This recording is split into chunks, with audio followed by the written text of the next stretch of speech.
Mesdames, Messieurs, chers amis, bonsoir. Alors, tout d'abord, ça marche ou pas? Tout d'abord? Non.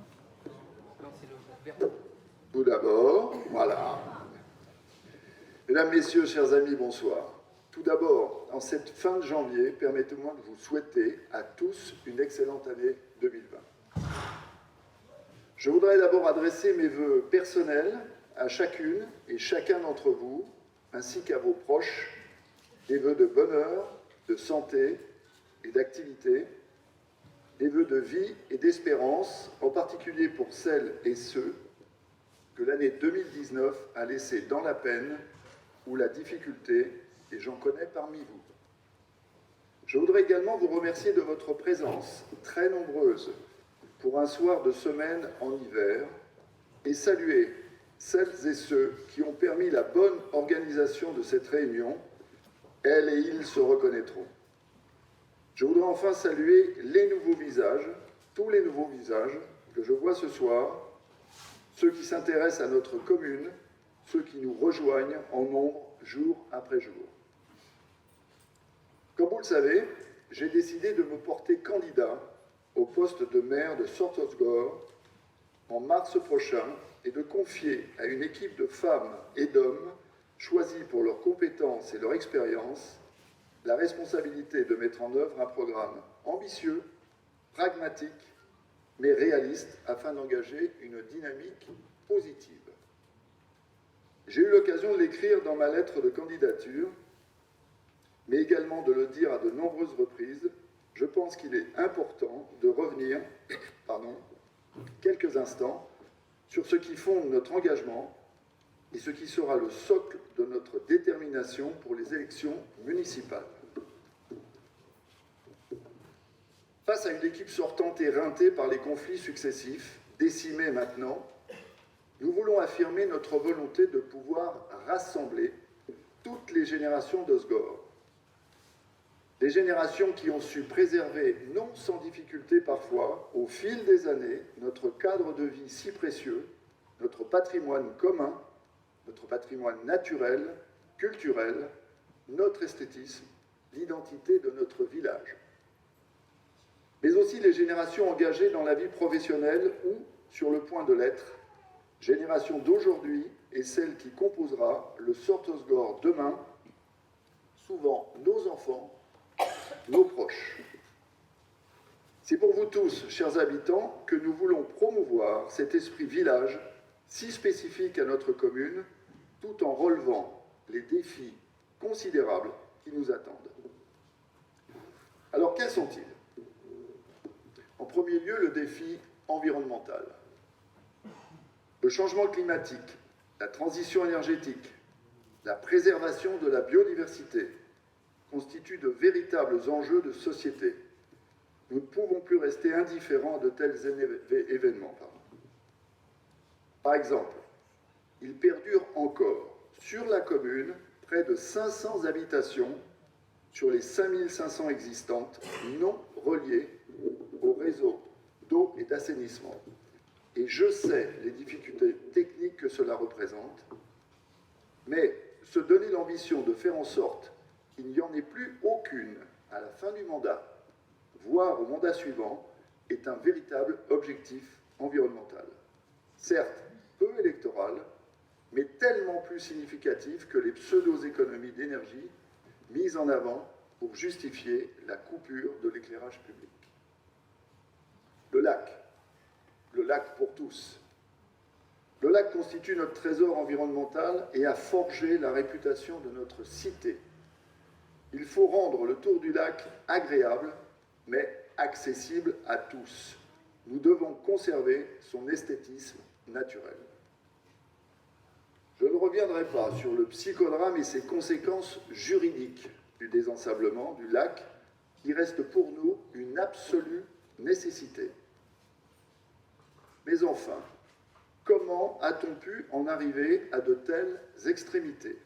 Alors que, et c'est bien la première fois, ces Penseaux, l'association des propriétaires, les collectivités, étaient toutes, au moins sur le principe, d'accord pour désensabler. Je ne reviendrai pas non plus sur les écarts ahurissants d'évaluation quant au volume réellement extrait, mais il faudra bien qu'un jour les acteurs s'en expliquent. Concernant ce sujet, il conviendra de reprendre, dès le premier jour du mandat, une véritable concertation afin de redonner au lac le lustre et la qualité environnementale qu'il mérite. Le défi de la sécurité et de la propreté. Face aux nouveaux types d'incivilité de toute nature qui menacent notre environnement, la police municipale doit redevenir une référence. Je pense évidemment aux dégradations subies chaque été par les riverains de la place des Landais. Non, ça n'est pas un mal nécessaire, et non, un lieu de convivialité, aussi réputé soit-il, n'est pas obligatoirement le lieu de tous les excès. Rendre notre ville plus belle, c'est aussi se préoccuper, quelle que soit la saison, de la qualité des rues et de l'éclairage public. Le moins qu'on puisse dire, c'est que couper l'éclairage public en hiver n'a pas fait que des adeptes, loin s'en faut. Nous pensons qu'il faut impérativement revenir sur cette décision.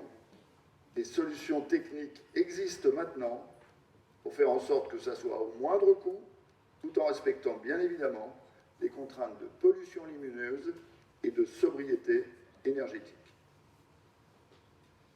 Dans le même esprit, certains quartiers font l'orgueil de ses habitants, d'autres, malheureusement, non.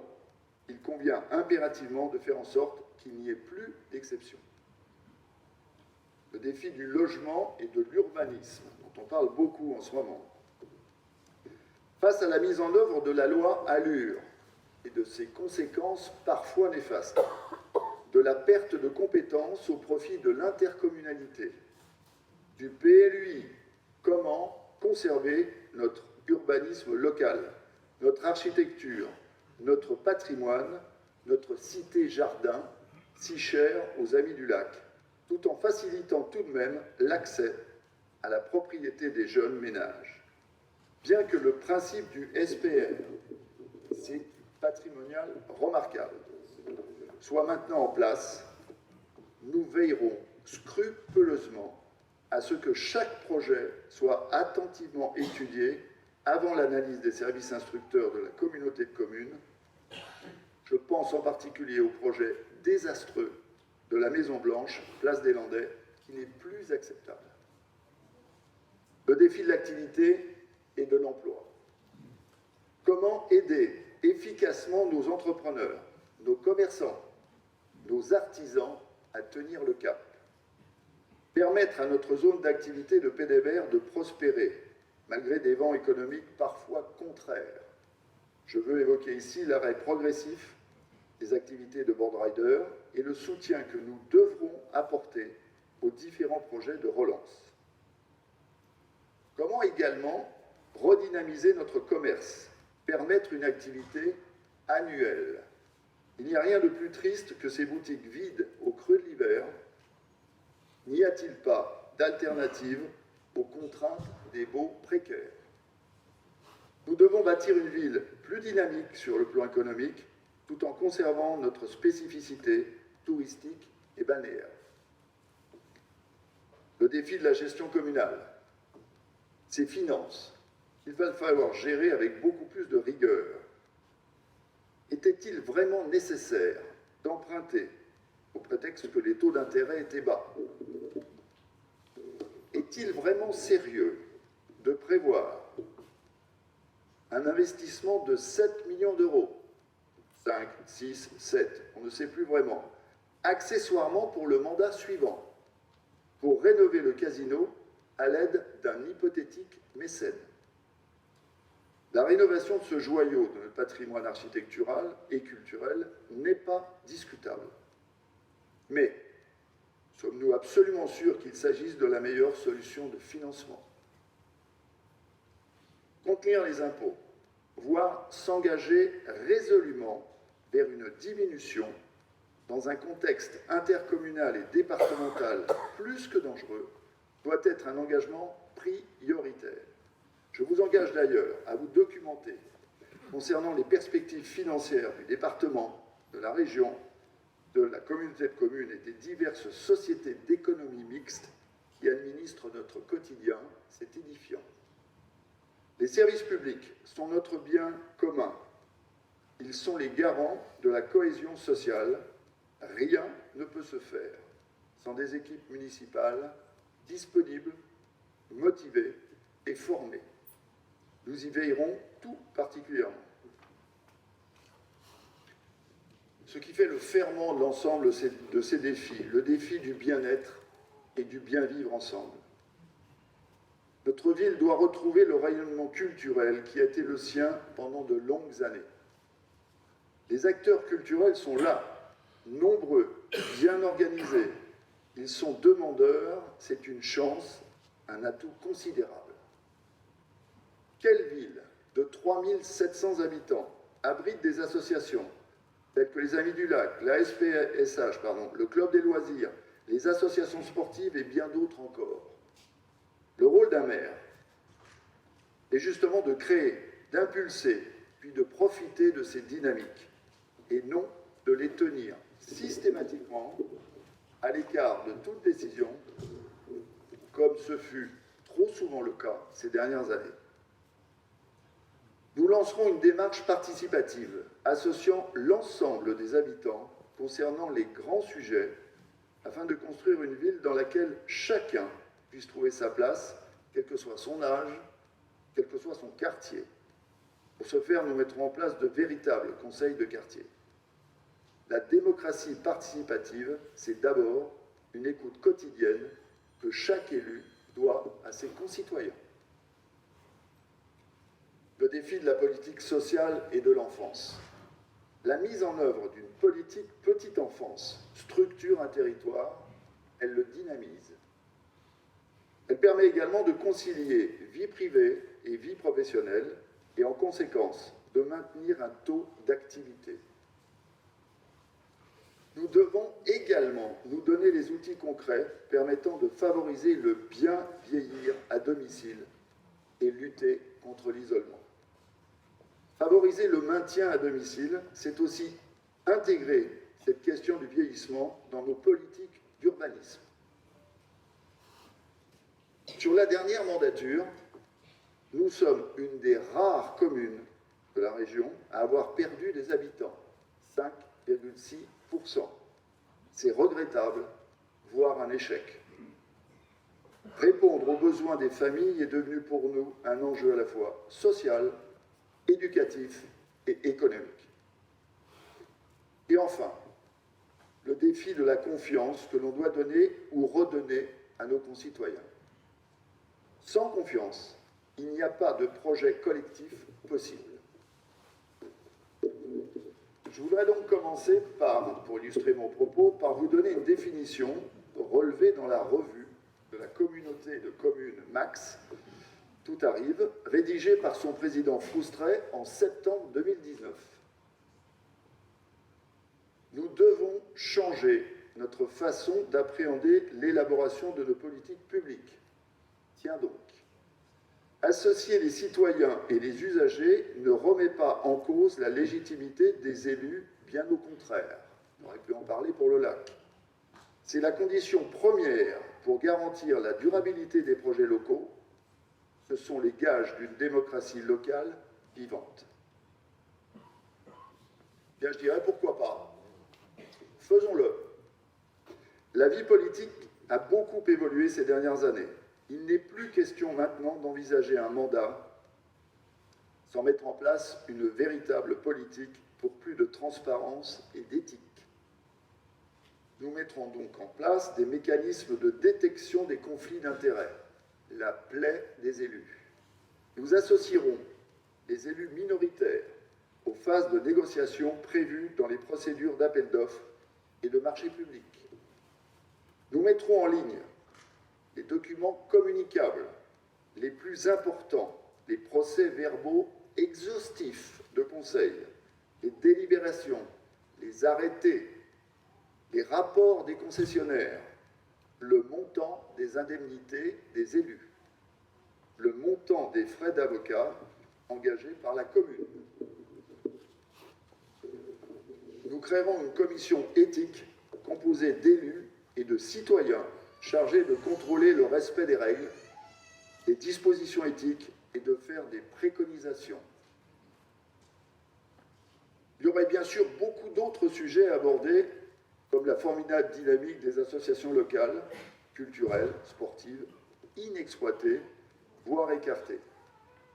Et je m'arrêterai là pour ce soir. Nous prendrons le temps, dans les semaines qui viennent, de détailler et de mettre en œuvre toutes ces propositions qui devront s'inscrire dans un cadre budgétaire contraint. Le temps est venu maintenant de vous présenter les femmes et les hommes qui participent à cette aventure citoyenne, rassemblés autour d'un seul et même objectif, la défense de l'intérêt général, la promotion des atouts et du cadre de vie de notre belle cité, pour vous et avec vous. Je veux aussi vous dire et souligner l'exceptionnel travail que chacun d'entre eux a déjà engagé, et je les en remercie chaleureusement. Je vous remercie de votre attention et je vous renouvelle mes vœux les meilleurs. Merci.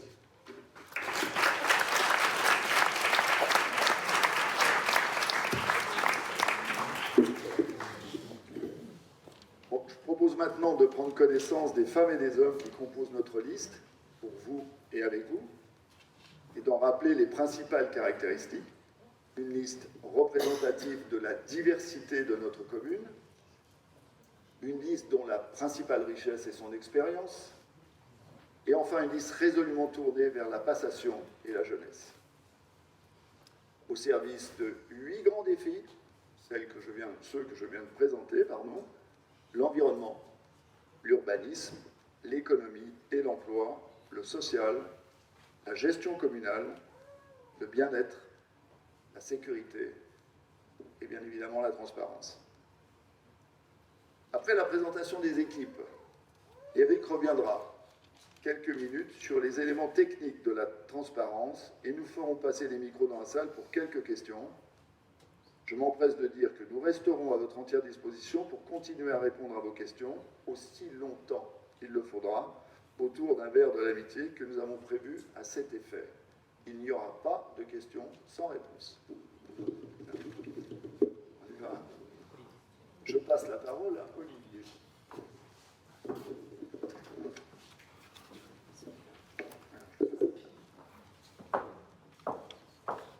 Chers amis, bonsoir. Merci beaucoup d'être venus très nombreux. Je suis Olivier Béguet, j'ai 27 ans, je suis avocat en droit de l'énergie et de l'environnement.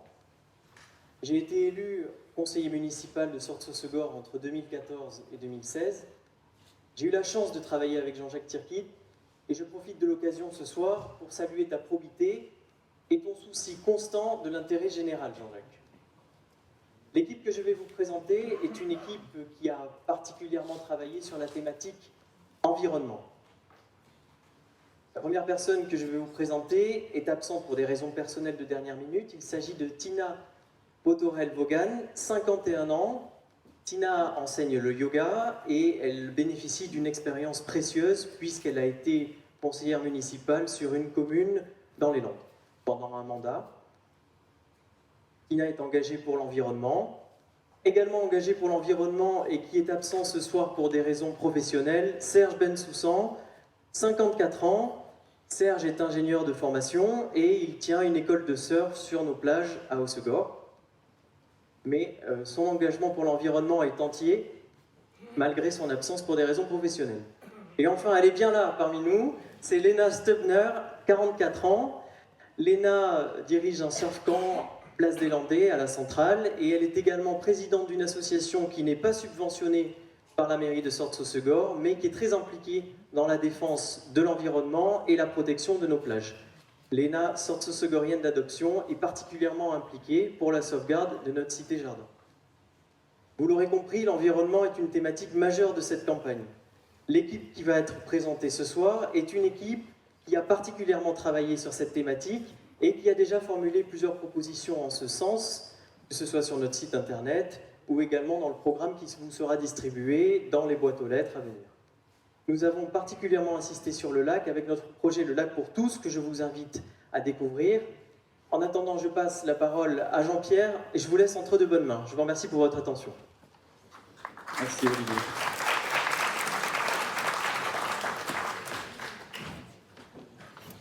Bonsoir à toutes, bonsoir à tous. Jean-Pierre Tamboury, 71 ans, retraité. J'habite entre Lac et Mer et vote depuis 1980 à Sors-Saussegor. Je vais vous présenter les colistiers qui ont travaillé sur le thème sécurité et propreté. Madame Josette Lanus, retraitée de la fonction publique territoriale, habite à Sors-Saussegor depuis 1994. Josette a été durant une dizaine d'années sous-officier dans le corps des sapeurs-pompiers volontaires et elle est donc très sensible à la sécurité des personnes. Cédric Cardin, 47 ans, maître nageur sauveteur, surfeur confirmé, habite Sors-Saussegor depuis 2003.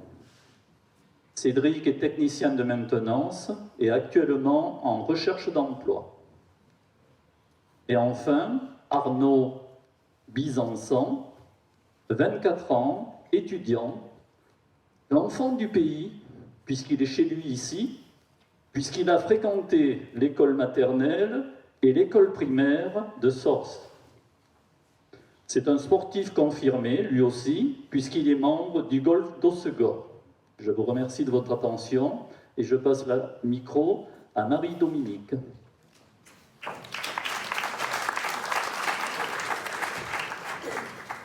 Bonsoir à toutes et à tous et bienvenue. Donc Marie-Dominique Bresson-Matré, je suis médecin. J'ai exercé mon activité en tant que libérale à Hossegor pendant une dizaine d'années. Je suis maintenant médecin de prévention et médecin expert auprès de la cour d'appel de Pau. J'habite à Hossegor évidemment depuis quelques années, j'ose pas le dire. Donc j'ai l'honneur de vous présenter ce soir les colistiers qui travailleront et qui ont déjà travaillé sur ce thème. Lionel Livrin, qui vous prie de l'excuser de son absence pour des raisons professionnelles. Lionel a 56 ans, il habite Sors-Saussegor et il est gestionnaire de patrimoine. J'ai l'honneur de vous présenter Jean-François Lacassagne, qui a 72 ans, qui est retraité, qui a rejoint la maison familiale après une carrière professionnelle à l'étranger.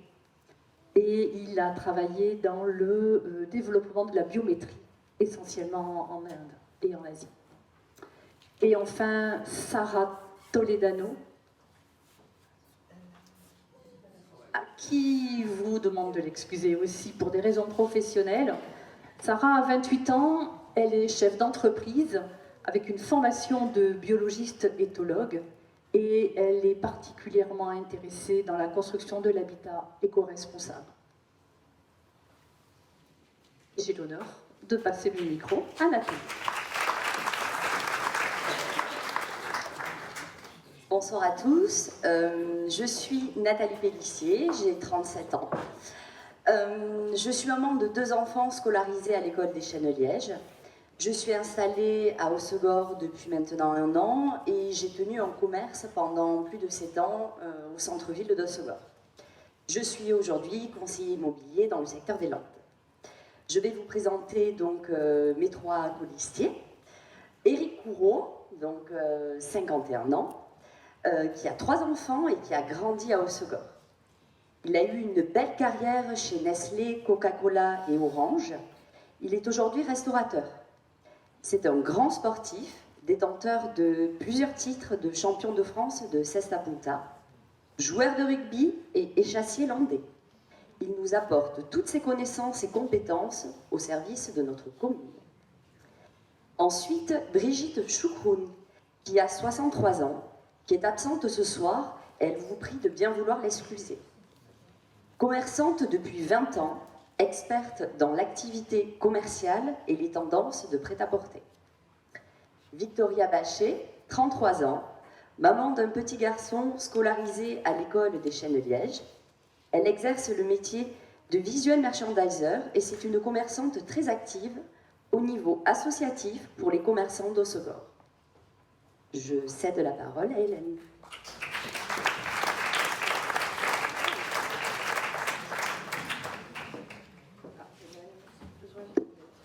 Bonsoir, donc je suis Hélène Franck-Girard, j'ai 67 ans.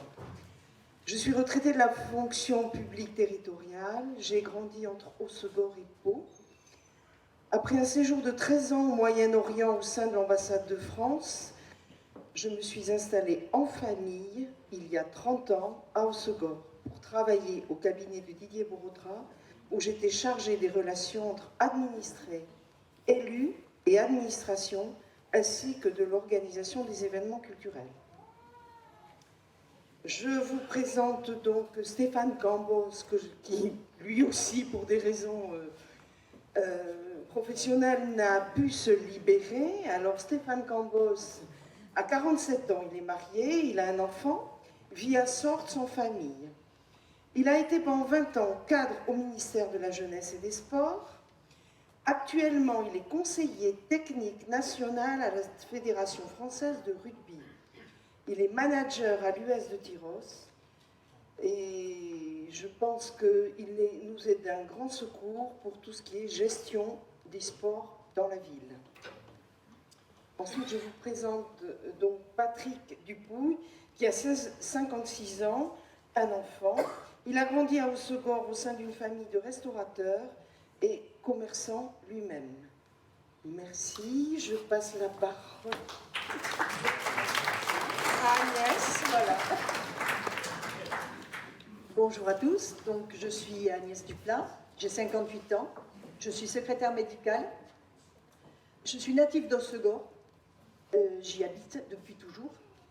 Mes parents y étaient commerçants et j'y ai moi-même travaillé pendant près de 30 ans dans l'immobilier et le commerce. Je vais vous présenter Maïlis Portugais, 64 ans, landaise de naissance et de cœur, puisque sur notre côte depuis plus de 44 ans.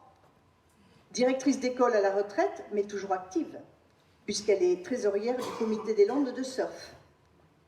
Raphaël Redon, alors qu'il lui est absent pour raisons personnelles, 39 ans, a grandi à Sorts-Hossegor, jeune papa de 2 enfants scolarisés sur notre commune, opticien de métier. Il a grandement œuvré comme webmaster pour notre campagne. Gaëlle Agudo, enfin, 44 ans, jeune maman d'un petit garçon de 4 ans scolarisé à l'école des Chênes-Lièges. Elle est directeur artistique et designer textile depuis 15 ans sur notre commune. Elle s'est associée à Raphaël pour la communication de notre campagne. Je passe maintenant le micro à Eric.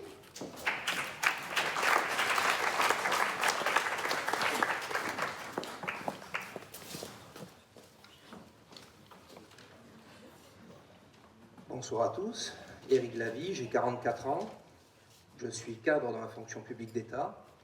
J'ai navigué entre le ministère de la Justice, l'enseignement supérieur, le ministère de l'Intérieur aussi, pour atterrir en ce moment au ministère de l'Éducation nationale. Je vais vous présenter ceux qui ont œuvré dans le cadre de la thématique gestion communale et transparence. Alors Olivier Béguet, donc Olivier, tu as toujours 27 ans. Tu es toujours avocat. C'est une constance admirable. Olivier nous a apporté ses compétences de juriste en matière de gestion communale. Il a été encadré, et croyez bien qu'avec son énergie débordante, il fallait l'encadrer. Il a été encadré par Jean-Bernard Douroux, 70 ans, qui est retraité de l'Éducation nationale, qui était professeur d'éducation sportive, physique et sportive, pardon, et qui a eu aussi une casquette, qui a eu une vie dans le privé, puisqu'il a géré un des plus gros cercles sportifs de Paris. Enfin, Laura Falaise, 28 ans, ostéopathe, oui, qui s'est particulièrement investie sur les questions de transparence de la vie publique, et je l'en remercie. Heureusement que là aussi, Jean-Bernard était là pour encadrer l'énergie de la jeunesse. Voilà, nous en avons terminé pour la présentation de tous les candidats. Bon. Donc nous allons aborder maintenant la question de la transparence de l'action publique. Vous pouvez descendre si vous voulez, vous pouvez rester, vous pouvez vous asseoir.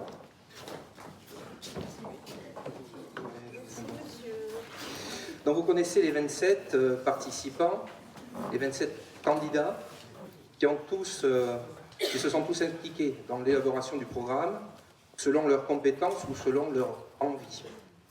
Vous le savez, nous reviendrons vers vous le 3 mars pour vous présenter notre programme de la façon la plus complète.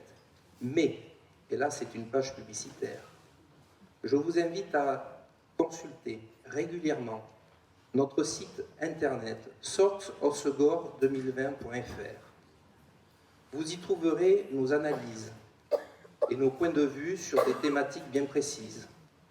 Par exemple, mercredi dernier, nous avons publié un article sur le plan local d'urbanisme intercommunal, le fameux PLUI.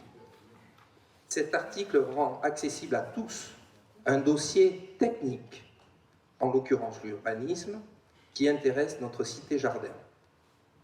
Ce soir, il nous a semblé important d'aborder spécifiquement avec vous la question sensible de la transparence de la vie publique. Cette question nous tient particulièrement à cœur. Dans son discours introductif, Jean-Jacques a évoqué quelques mesures que nous mettrons en application pour que l'action municipale apparaisse transparente aux yeux de tous les habitants de notre commune. Je ne les reprendrai pas ici, j'en aborderai d'autres. Mais avant tout, il apparaît opportun de savoir de quoi l'on parle lorsque l'on discourt sur la transparence de la vie publique. En ce domaine, le risque est grand de verser dans des formules préfabriquées, dans des formules prémâchées, que l'on voudrait profondes, alors qu'elles ne sont finalement que des formules creuses. Le sujet mérite un meilleur traitement. Dès à présent, il faut être clair. L'exigence de transparence intéresse la vie publique des élus. Mais ces mêmes élus ont droit au respect de leur vie privée. Cette distinction, cette frontière entre vie privée et vie publique étant posée, nous pouvons nous pencher sur la transparence de l'action municipale. Cette transparence n'est pas une fin en soi. Cette transparence, on ne la fait pas pour la pratiquer, avoir le plaisir de la pratiquer tous les jours. La transparence n'a de sens que si, d'une part, elle permet d'éviter des situations de conflit d'intérêts et si, d'autre part, elle permet de restaurer la confiance entre l'élu et ses concitoyens. Je dirais même que cette confiance est fondamentale. Fondamentale lorsqu'il s'agit d'un élu local, d'un élu de terrain, que l'on croise chaque jour, ou presque. La transparence de l'action publique n'est rien de moins que le cadre au sein duquel l'élu peut agir. Mais alors, quelle forme ce cadre peut-il prendre? Nous considérons, nous les candidats de la liste Pour vous et avec vous, que ce cadre repose sur 3 piliers. Tout d'abord, il convient de diffuser l'information. Jean-Jacques a évoqué quelques mesures, je ne reviendrai pas dessus. Mais il faut être conscient que diffuser l'information ne peut pas suffire. Il faut aussi que l'élu explique ses décisions. Le citoyen peut se sentir perdu face à une réglementation de plus en plus technique. Il appartient donc à l'élu d'expliquer les causes, d'expliquer les contours de ses décisions, mais aussi d'expliquer la loi. Tu m'as pris mon discours? Si. Oui, il m'a pris mon discours. Vous voyez comment on peut s'aborder un discours. Signé Jean-Jacques Tirkit. C'est une méthode comme une autre. Merci Jean-Jacques. Tiens. Voilà. Tiens aussi. Oui, il me faut une secrétaire. Tiens aussi, voilà. Trop cher. Trop cher. Et oui, c'est vrai que le budget est contraint. La transparence de l'action publique va passer ensuite par le contrôle des élus. Le contrôle des élus. Et le premier contrôle, mesdames, messieurs, passe par l'assurance du travail effectif de l'élu. Autrement dit, il faut combattre l'absentéisme. Comment? Nous retransmettrons en direct les séances du conseil municipal sur Internet. Mais cette mesure en elle-même ne peut pas suffire. Cette mesure, il faut en tirer deux conséquences. D'abord, nous publierons chaque année une liste du taux de présence de chaque élu aux séances du conseil municipal. Ensuite, Jean-Jacques l'a dit, nous diffuserons le montant des indemnités perçues par ces élus. Le contrôle des élus passe aussi par une vigilance accrue des situations de conflit d'intérêts. De notre point de vue, la formation des élus répond à un besoin fondamental. Face à une évolution rapide des textes de loi, l'élu doit faire évoluer ses connaissances. C'est pour cela qu'il doit se former régulièrement. Et au demeurant, un élu bien formé, ce sera un élu qui assurera un meilleur service à la collectivité. De même, il conviendra d'installer un référent déontologue, Jean-Jacques en a parlé, et ce référent déontologue aidera l'élu à savoir s'il se trouve véritablement dans une situation de conflit d'intérêts. Et que l'on ne vienne pas dire qu'il s'agit d'un gadget de plus. Certaines communes, trop peu sans doute, ont commencé à instaurer ce référent déontologue. Il est grand temps que Sorts-sur-Segor s'y mette aussi. Enfin, l'encadrement. Je veux aussi ajouter le fait que les élus minoritaires auront toute leur place dans la gestion de la commune. Notamment, la vice-présidence de la commission des finances leur sera attribuée. Enfin, l'encadrement de l'action publique passe par la participation des citoyens à la vie municipale. Je n'évoquerai pas ici la commission d'éthique qu'a évoqué Jean-Jacques. Je veux en revanche vous assurer que nous aurons recours, si nécessaire, aux référendums locaux. Ces mesures autorisées par le Code général des collectivités territoriales n'ont certainement pas vocation à rester enfermées dans de la naphtaline. Nous les en sortirons. Et pour que ces référendums se déroulent sereinement,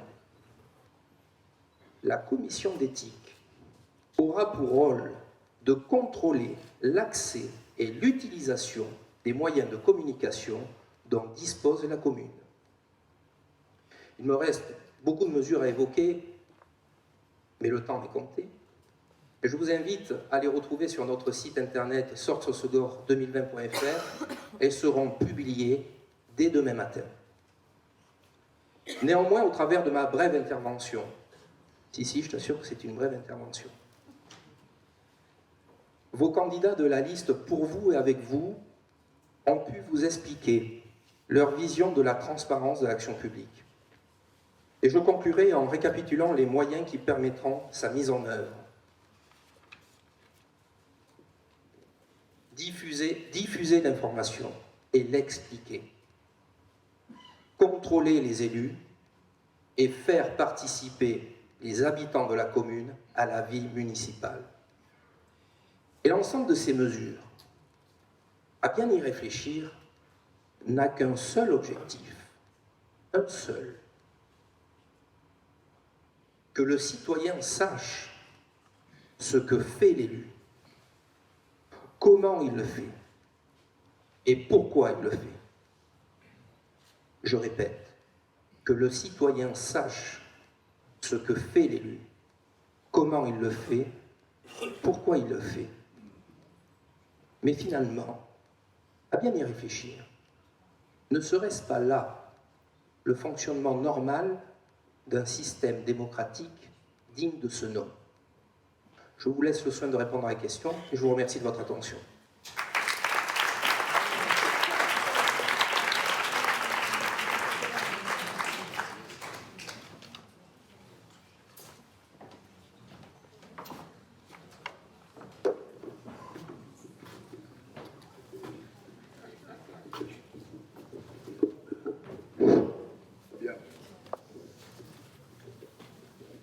pas me faire gronder par le maître des horloges.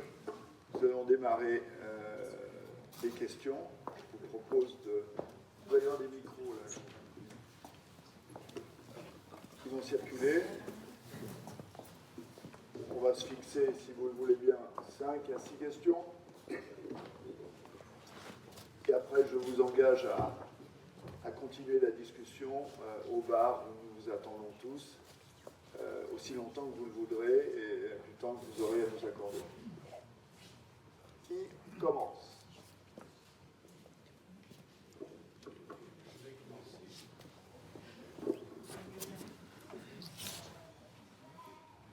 Comment? En bas, normalement, c'est bon? Si.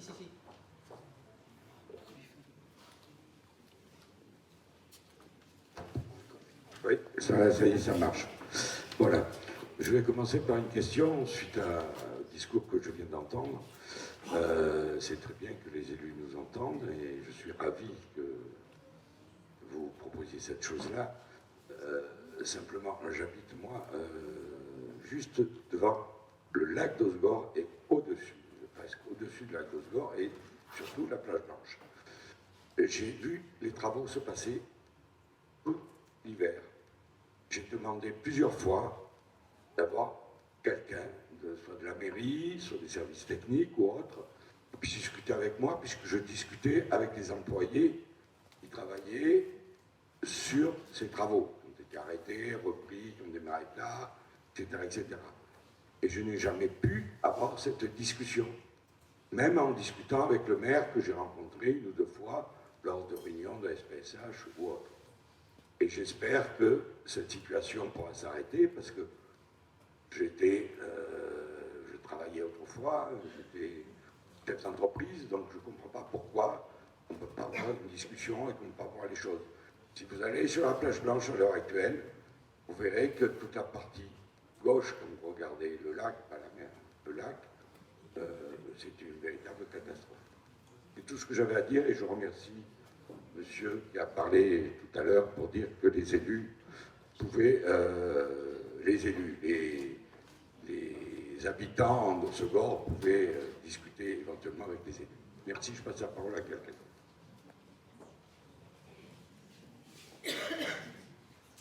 Merci.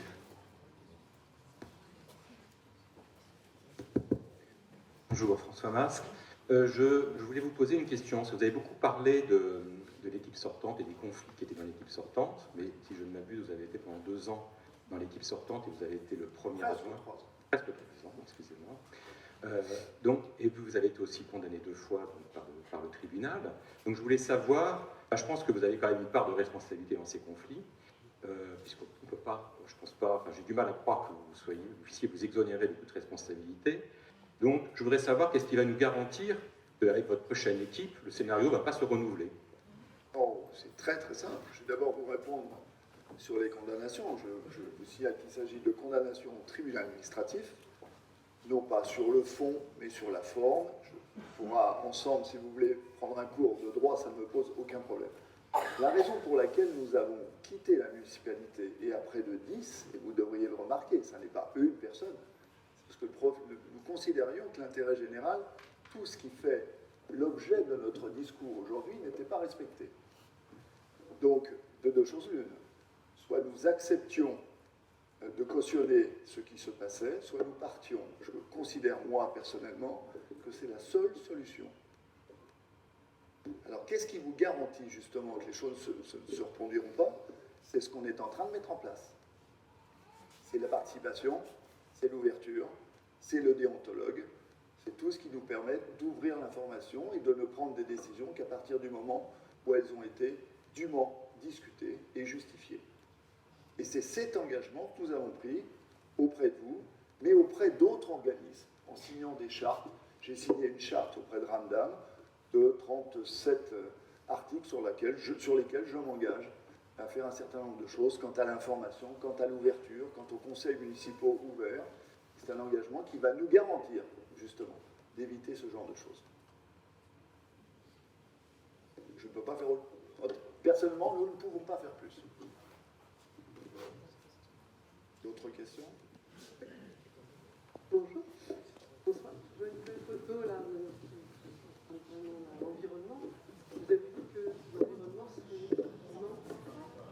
l'environnement serait effectivement un enjeu majeur dans ces prochaines élections municipales. Que pensez-vous de la protection du trait des côtes? Et que pouvez-vous nous dire donc, sur les études faites par la DTTM, donc la Direction départementale du territoire et de la mer? Parce que je pense que ça concerne beaucoup de gens ici et c'est très important donc, pour notre environnement. Tout à fait. Alors, là, nous n'avons pas la compétence technique qui nous permet de juger ce qu'a fait la DTM. À ce jour, ce que l'on peut dire, c'est qu'une réserve documentaire énorme sur ce qui risquerait de se passer jusqu'à près d'un siècle. Vous trouverez sur Internet des informations très précises sur les vagues de submersion, et c'était très intéressant. Et d'ailleurs, il y a une, si je ne m'abuse, ici, une conférence il y a maintenant quelques mois. Par rapport à ce que nous pouvons faire, nous, et la façon dont on peut aborder les choses, nous avons cherché à peu près partout. Pour l'instant, nous en sommes au stade de la recherche. En aucun cas, vous trouverez nulle part les moyens qu'on doit mettre en œuvre, qui doit les mettre en œuvre et comment. Nous sommes en train, justement, de travailler sur cette base-là. Je ne doute pas qu'à un instant, les communes seront sollicitées. On se contente pour l'instant de regarder ce qui risque de se passer. Je rappelle que les solutions les plus graves, c'est horizon 100 ans. C'est pas que je me... Mais on a encore largement le temps de mettre en œuvre des vraies procédures, mais elles viendront, à mon sens, très vite. Ce qui m'inquiète, c'est qu'on ne peut pas imaginer que financièrement, ça ne retombe pas un jour ou l'autre sur les finances de la commune. Nous serons prêts, on s'y prépare, et c'est un dossier qu'on suit de très près. Bonsoir. Vous avez parlé beaucoup de transparence et de pédagogie sur le pourquoi et le comment des élus et de vos actions. Et vous avez également parlé du budget qui me semble assez conséquent sur le coût du casino, le coût d'investissement lié au casino, ce qui semble un investissement qui peut être justifié. Et dans le cas de la transparence, c'est justement pourquoi, quel est le projet lié à cet investissement qui reste élevé au niveau du casino? Alors, le projet du casino, qu'on ne discute pas par nature. En fait, dans le budget primitif, la mandature actuelle a décidé ou a proposé qu'ils engageraient un budget de 5, de 6, parfois 7, puisque sur les 3 derniers conseils municipaux, on n'a pas forcément les mêmes chiffres, à l'aide d'un hypothétique mécène. Ce que nous disons, nous, c'est que, n'ayant pas l'ensemble des informations, il va falloir qu'on regarde de très près. Je rappelle que la capacité de financement d'une commune comme la nôtre, en allure normale, c'est en gros 8 millions à 10 millions, si on arrive à exploiter un peu mieux et nos charges et nos produits, à l'échelle d'une mandature. Ce qui veut dire que si on investit 7 millions sur le casino, une bonne partie de nos capacités seront consommées. La peur que l'on a, ou que l'on peut avoir à la lecture des documents qui sortent, c'est que l'investissement est prévu, il y a des études très sérieuses qui ont été faites par des cabinets bordelais, ça, de ce point de vue-là, pas de problème. Maintenant, l'utilisation de l'outil, qu'est-ce qu'on va en faire et dans quel but? Je n'ai encore rien trouvé. Si je voulais illustrer mon propos, je dirais qu'on s'engage à acheter une voiture de course, mais on ne sait pas encore quel sera le pilote et on ne sait même pas à quelle course on va participer. C'est un vrai danger. Et c'est ce qu'il faut regarder. Je ne voudrais pas, pour l'avoir connu, que ces investissements deviennent, allez, disons-le, un jouet pour un élu ou une élue en mal de sensations culturelles. C'est ça qu'on va regarder. Et si on investit ces 6 millions ou 7 millions dans le casino, il restera presque rien pour la place des Landais. J'ai vu dans le budget primitif 700 000 €, ce qui veut dire un tout petit peu de cosmétique. Et on sait très bien que la problématique des Landais sera beaucoup, beaucoup plus importante. Donc c'est ça qu'on voudrait regarder, étudier, et pour lequel on va poser des questions. Ça correspond à votre demande?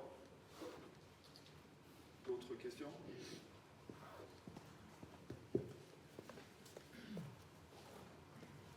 Bonsoir. Bonsoir. On a beaucoup entendu parler de densification de l'habitat, auquel d'ailleurs vous avez participé de 2014 à 2016. Qu'avez-vous à dire maintenant sur ce sujet? Alors, je vais rappeler un certain nombre de choses, parce que j'ai l'impression que sur le sujet, les gens ne connaissent pas bien la façon dont se passent les choses. Lorsqu'un permis de construire est déposé, ou un projet est déposé, il va être déposé à la municipalité pour une première instruction. Nous avons gardé des services instructeurs à cet effet.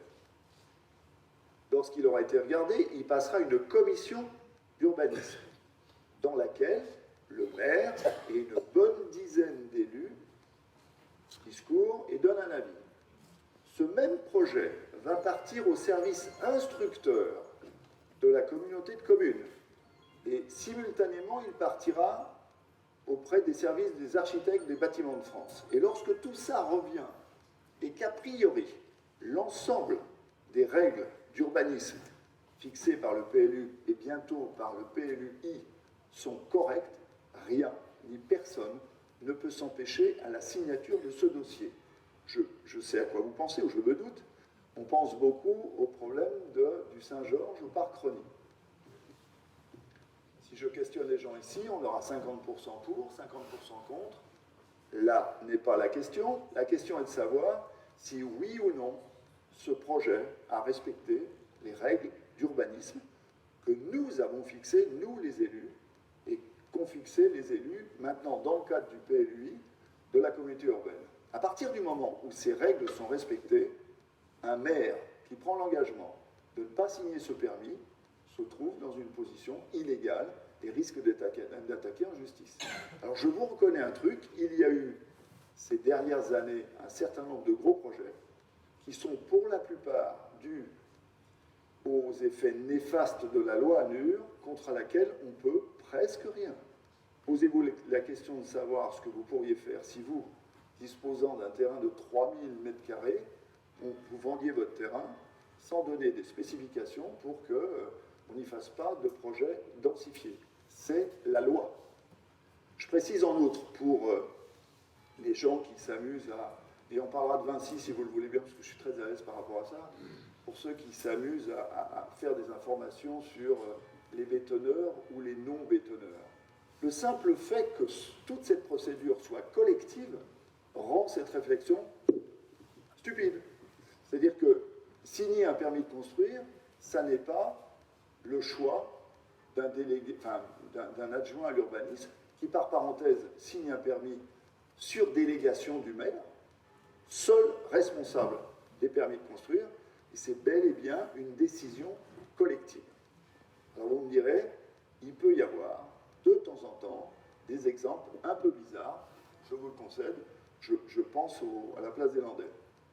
Mais dans l'ensemble des cas, et je ne veux pas défendre, enfin, je vous surprendrai en disant que je défends Xavier Gaudiot, je suis persuadé que les 10 ou 15 dossiers qui ont été signés après notre démission sont tous quasiment légaux. Enfin, légaux, pardon. Donc, il n'y a pas vraiment de réponse à ça. À partir du moment où tout est respecté, que voulez-vous faire? Le maire n'a pas tous les pouvoirs, contrairement à ce qu'on peut croire. Donc il a fait son travail. J'ai signé, moi, des projets densifiés, par parenthèse 2 sur 15, donc pour ceux qui auraient l'idée de penser que, en tant que Vinci, je suis un bétonneur qui sont un peu loin du compte. Et d'ailleurs, je suis très fier d'avoir travaillé chez Vinci. Si j'avais travaillé chez Pernod Ricard, vous auriez dit quoi? Donc tout ça, c'est pas très sérieux. Ce qu'il faut savoir, et ce qu'il faut accepter de comprendre, c'est que ces projets sont des œuvres collectives et qui sont de la démission de la responsabilité d'un conseil municipal dans sa totalité. Alors certains projets ne plairont pas, je suis d'accord avec vous. Le projet de Parc Rony peut poser des problèmes, mais à mon sens, pour avoir signé le premier qui a été annulé et pour avoir vu le second, je suis persuadé qu'il correspond point pour point aux règles d'urbanisme et que juridiquement personne ne peut s'y opposer. Voilà.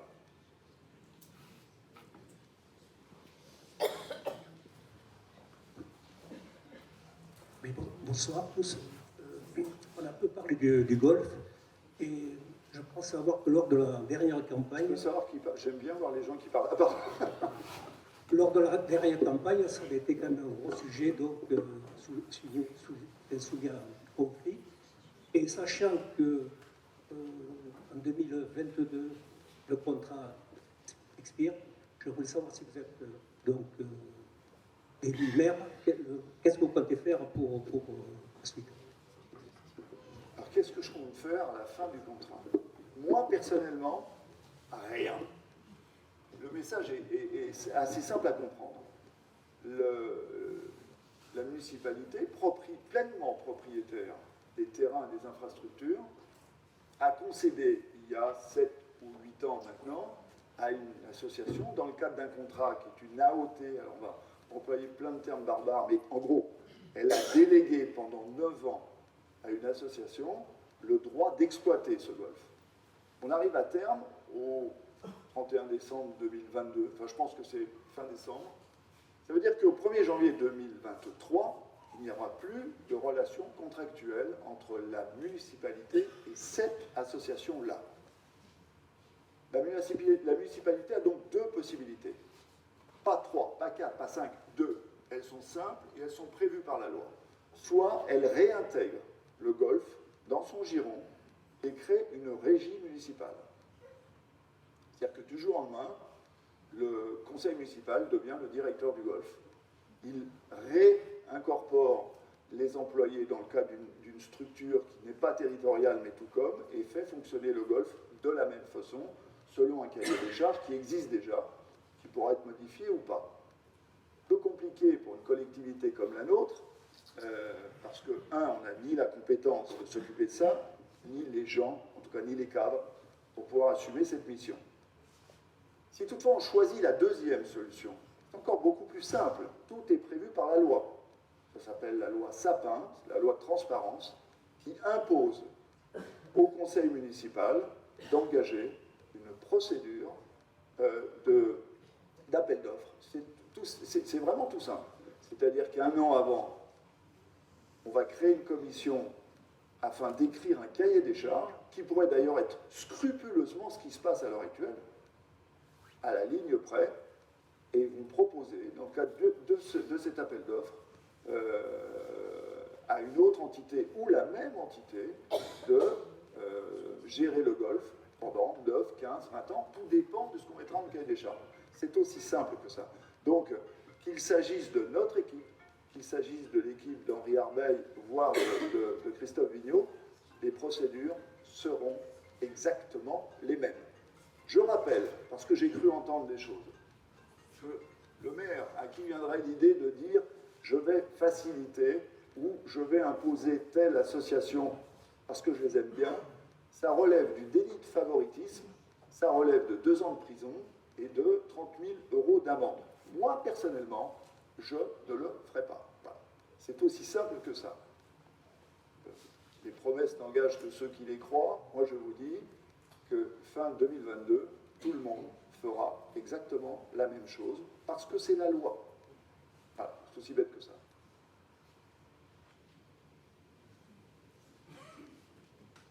C'est-à-dire que nous le connaissons, Loïc Gallet. Nous avons eu des échanges lors de... Parfois durs. Parfois durs, lors du projet des tennis du Pont-Dierne, qui n'ont pas abouti, puisque aujourd'hui, il y a des villas en construction, des villas individuelles en construction. C'est une zone pavillonnaire, donc je ne suis pas là pour parler des bétonneurs ou des non-bétonneurs. Il y a un besoin de logement de collectif à Osgore, peut-être plutôt dans le centre-ville d'ailleurs qu'à 2 km du centre. Et vous parliez tout à l'heure de votre attachement à la Cité Jardin. C'est donc une zone pavillonnaire, avec des arbres, etc., etc. Il y avait ce problème de ce terrain. Et lorsque nous avons eu ces échanges, notamment en réunion, vous nous aviez laissé entendre que si nous refusions les projets qui étaient présentés, qui étaient d'ailleurs 3 petits immeubles qui s'intégraient au plan de l'urbanisme, pas mal au niveau architectural, mais qui apportaient à peu près, je crois, de mémoire 28 logements, donc 28 logements, ça veut dire autant de voitures, etc. Vous avez dit que si nous le refuserions, nous risquerions d'avoir à la place des bâtiments collectifs, municipaux, etc., etc.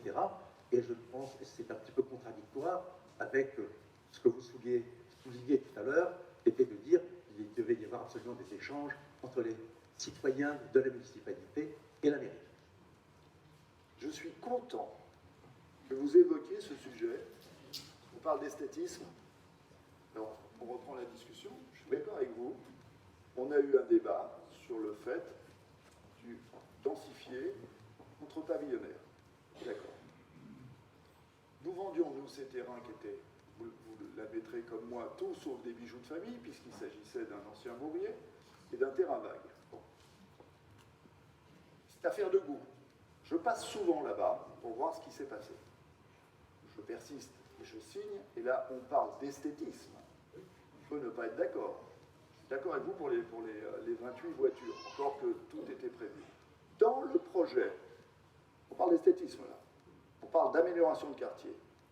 Dans le projet, qui avait été d'ailleurs voté à l'unanimité de tous les adjoints et de tous les conseillers municipaux, le projet est un projet luxueux, dont les abords et les rues étaient refaits, dont tout était refait d'un point de vue paysager.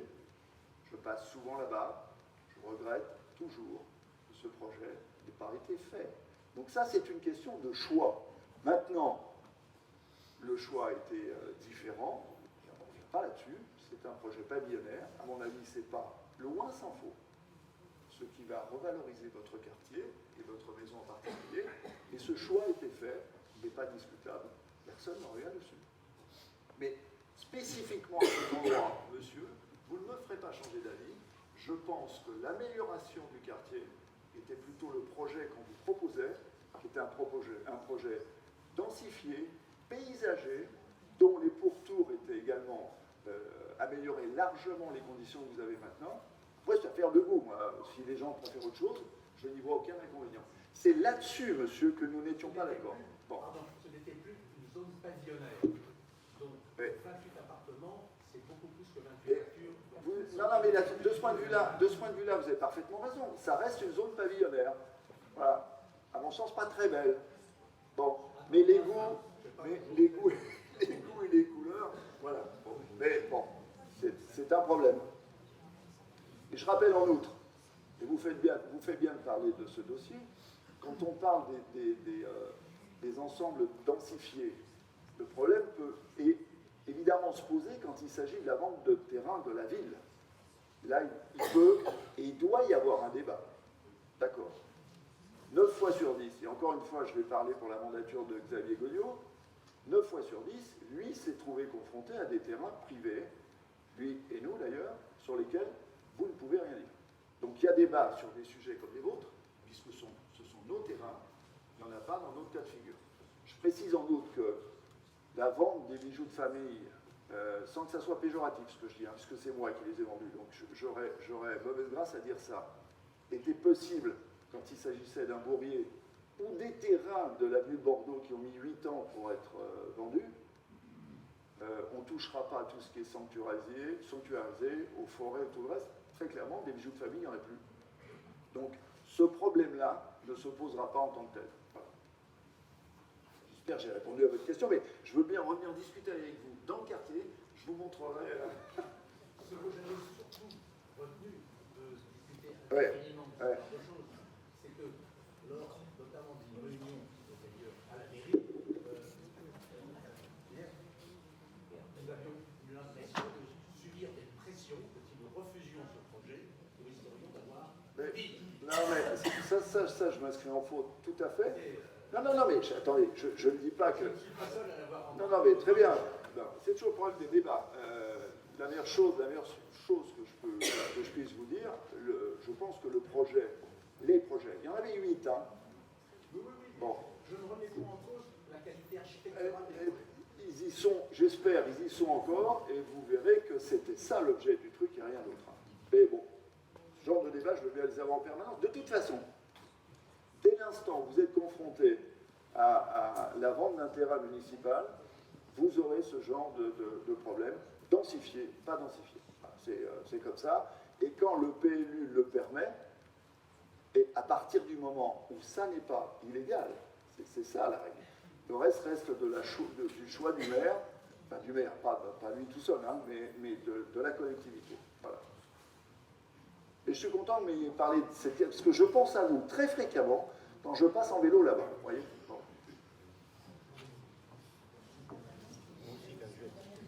Allez, encore une ou deux questions.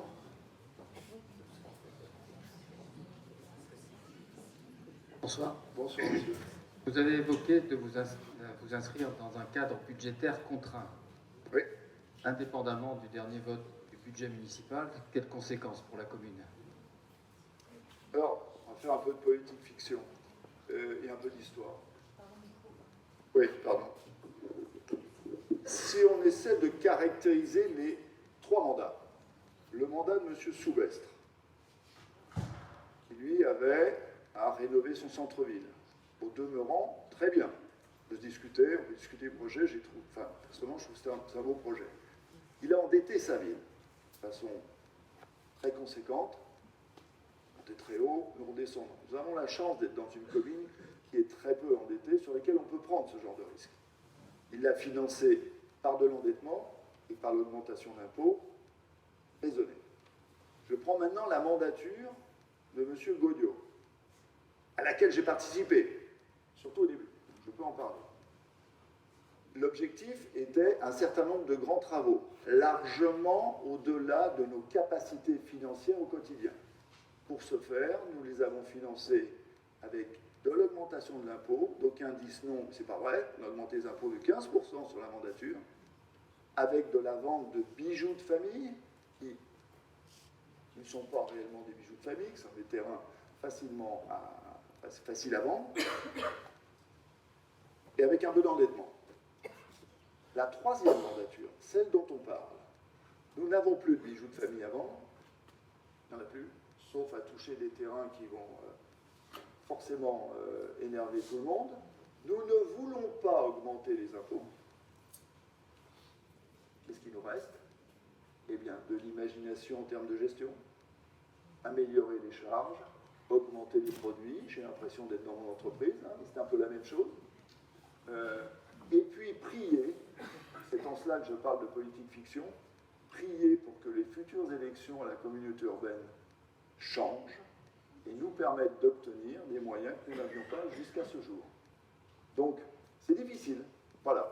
Et si nous n'avons pas cette échéance que personne ne connaît et que personne n'est capable à ce jour de donner, eh bien nous serons les gestionnaires en bons pères de famille. Ça, c'est un engagement qu'on prend. On ne dépensera pas au-dessus de nos moyens. C'est ça que l'on appelle un budget contraint. Allez, encore une question, et puis après